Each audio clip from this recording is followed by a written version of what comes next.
بسم اللہ الرحمن الرحیم۔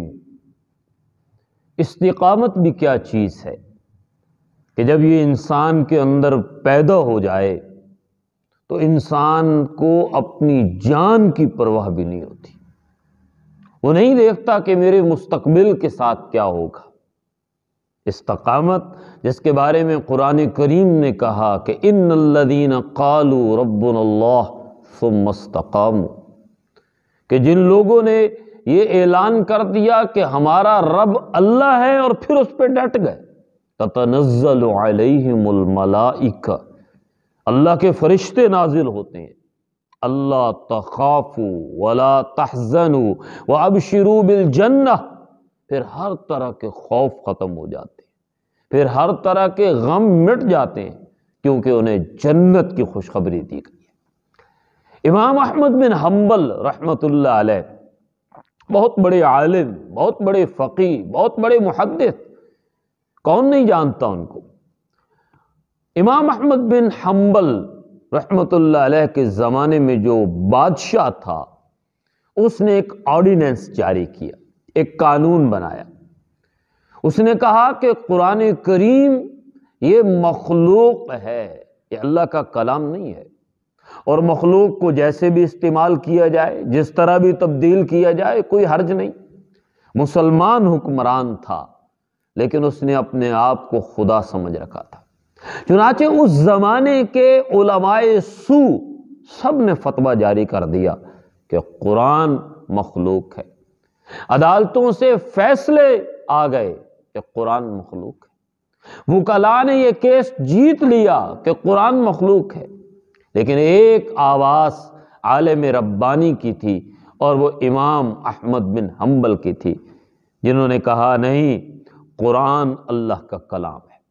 وقت کے بادشاہ کو پتا چلا، کیونکہ اس کے علم میں تھا کہ حق اگر تھوڑا بھی ہو تو بھاری ہوتا ہے، طاقت اور قوت کے ساتھ ہوتا ہے، اور باطل جتنا بھی زیادہ ہو وہ حق کے سامنے نہیں ٹھہر سکتا۔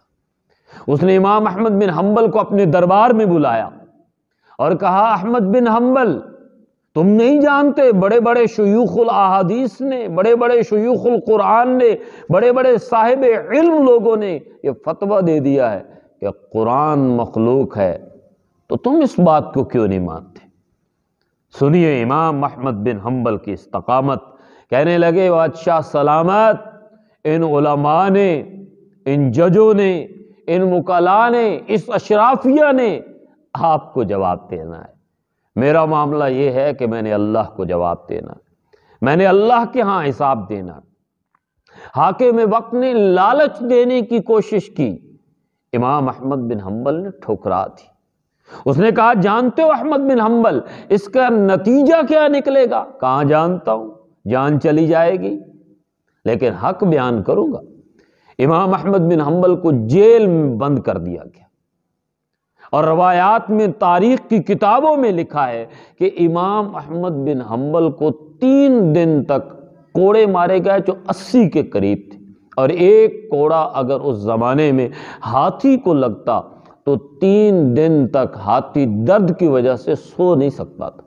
امام احمد بن حنبل کو 80 کوڑے مارے گئے، خون کے اندر لت پت امام احمد بن حنبل جیل میں پڑے ہیں، اور ایک عالم آتا ہے علماء سو میں سے اور آ کے کہتا ہے، احمد بن حنبل، میں نے سنا ہے کہ تم اپنی بات سے پیچھے نہیں ہٹ رہے، بات تمہاری ٹھیک ہے، لیکن اگر تم میرے کان میں کہہ دو کہ یہ قرآن مخلوق ہے، اس بادشاہ کے ظلم و ستم سے میں تمہیں بچا لوں گا۔ امام احمد بن حنبل کی آنکھوں میں آنسو آ گئے۔ اس عالم نے پوچھا، امام کیا ہوا، کیوں رو رہے ہو؟ کہا، ان ظالموں نے مجھے بڑا مارا، انہوں نے مجھے بڑا رسوا کیا، انہوں نے نہ جانے کیا سے کیا میرے ساتھ کر دیا، میری آنکھوں میں آنسو کا ایک قطرہ نہیں آیا، اور آج میری آنکھوں سے اس لیے آنسو بہہ گیا کہ ایک عالم، ایک قرآن کا عالم، حدیث کا عالم، وہ مجھے یہ بات کر رہا ہے۔ تو امام احمد بن حنبل نے کہا، مولانا آپ اس بات کو چھوڑیں، اب میری بات سنیں، اگر آپ میرے کان میں آہستہ سے کہہ دیں کہ یہ قرآن اللہ کا کلام ہے، مخلوق نہیں ہے، اس بادشاہ کو جانے دیں، میں بادشاہوں کے بادشاہ رب کریم کے عذاب سے آپ کو بچاؤں گا، اور گواہی دوں گا کہ پروردگار تیرے اس بندے نے حق کا ساتھ دیا تھا۔ امام احمد بن حنبل کی استقامت یہ ہمیں پیغام دے رہی ہے کہ حق کے معاملے میں کبھی پیچھے نہ ہٹنا۔